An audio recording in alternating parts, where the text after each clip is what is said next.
Bonjour et bienvenue à toutes et à tous. Nous sommes le 5 décembre 2025. C'est vraiment le moment parfait pour se pencher sur un sujet de saison. Bonjour! On va parler d'un jeu qu'on a analysé dans notre dernier article, un jeu parfait pour les fêtes de Noël. Gardlings. Ah oui, L'idée est assez simple. On construit un jardin un peu féerique. On assemble des gemmes. Et on essaie d'éviter que de vilains gnomes ne viennent tout saccager. c'est ça. Un jeu de placement de tuiles avec une mécanique de stop ou encore qui est vraiment très addictive. Exactement.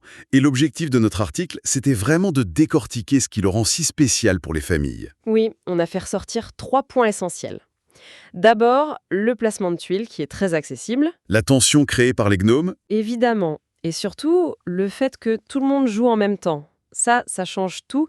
Ça élimine complètement l'attente. bon, alors plongeons un peu dans ce jardin enchanté. Comment ça marche concrètement? Alors, chacun a son petit sac, on pioche des tuiles dedans et on les place dans son jardin personnel. Pour former des paires de gemmes, c'est un peu comme des dominos en fait. C'est exactement ça. Et la plupart des tuiles, ce sont des créatures féeriques. Elles donnent des petits bonus. Et c'est là que ça devient vraiment intéressant. C'est cette mécanique de stop ou encore. Oui, on peut continuer à piocher, à agrandir son jardin, à assembler plus de gemmes, mais Il y a un mais. il y a un gros mais. Les gnomes, si on en pioche un 6e, c'est la catastrophe. C'est une pénalité de troisième, je crois. Exactement. Et dans notre article, on souligne vraiment un point de game design qui est génial. Les 2 tuiles double gnome. Ah oui, Chaque joueur en a dans son sac et ça crée une tension qui est palpable à chaque pioche. On sait que le pire peut arriver.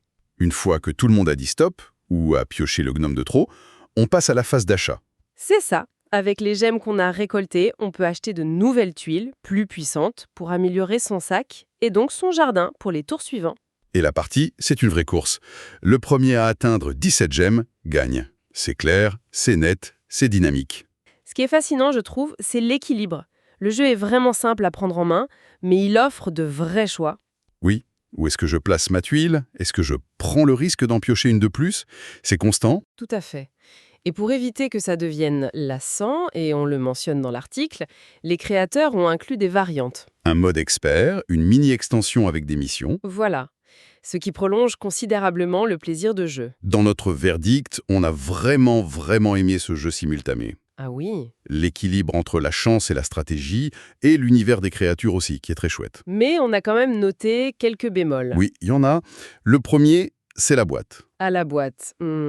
Bien trop grande pour le contenu. C'est un classique. Et le deuxième point, c'est la rejouabilité, qui dépend peut-être un peu trop des variantes proposées. En résumé, ce n'est pas un jeu pour ceux qui cherchent une compétition féroce, le genre de jeu qui va briser des amitiés, quoi. Non, pas du tout. C'est plutôt, comme on l'écrit, pour ceux qui cherchent un jeu familial qui ne va pas provoquer une migraine après 10 minutes.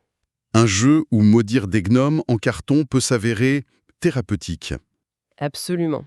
Donc notre conclusion, c'est que Gardlings est la preuve que même un jardin envahi de gnomes peut être une vraie pépite. Pour nous, c'est un grand oui. Tout à fait. Et ça soulève une question un peu plus large, je trouve, sur ce qui fait un bon jeu familial. C'est-à-dire, Dans notre article, on se concentre sur les mécanismes, le plaisir de jouer, mais est-ce que finalement ce ne serait pas ce chaos contrôlé, ce risque partagé? la peur de piocher ce sixième gnome. Voilà. Est-ce que ce n'est pas ça qui crée les souvenirs les plus forts, bien plus que la victoire elle-même?